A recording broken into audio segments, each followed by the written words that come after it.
MacNolia Cox, racism was the real nemesis. In 1936, 11 years after the National Spelling Bee launched, a 13-year-old black girl nearly took home the trophy. MacNolia Cox from Akron, Ohio was a spelling prodigy.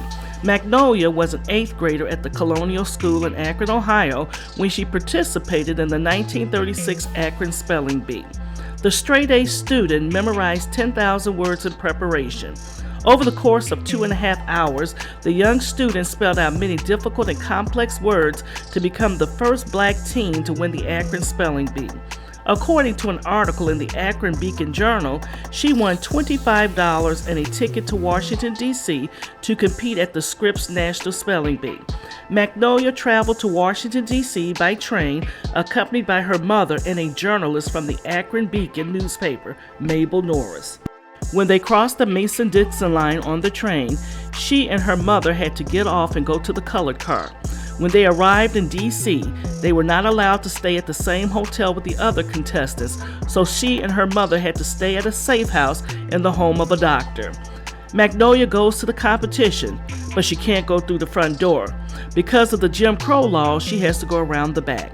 She enters the hall where the competition is held and is barred from sitting with the other contestants, so she is sequestered at a small table by herself.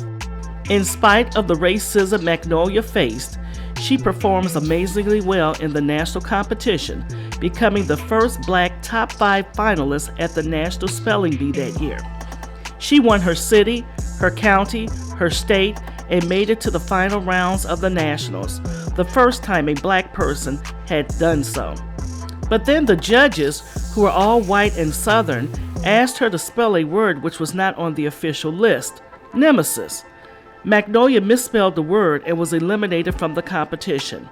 Mabel Norris, the reporter who had traveled with her, documented how the judges were becoming visibly uncomfortable as MacNolia slayed word after word, getting closer to winning.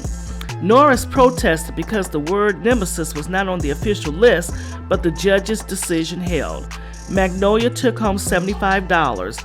Upon arriving back home in Akron, she was greeted by a parade and congratulatory speeches from local dignitaries. MacNolia had dreams of becoming a doctor from her stay in the home of a doctor, but sadly, due to circumstances, she did not even graduate from high school. MacNolia ended up marrying at a young age and working as a domestic to make ends meet. The young girl who had dreams of becoming a doctor ended up working as a domestic in a doctor's home. MacNolia Cox died of cancer on September 12, 1976, at the age of 53. When you look at the spelling bee now, it's one of the most diverse competitions in the country. MacNolia was the start of all that.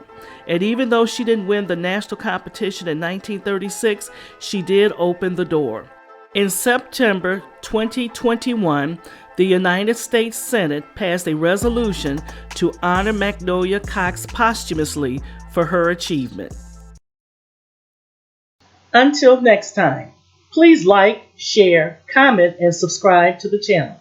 Press the bell to be notified of future uploads. Thank you for watching.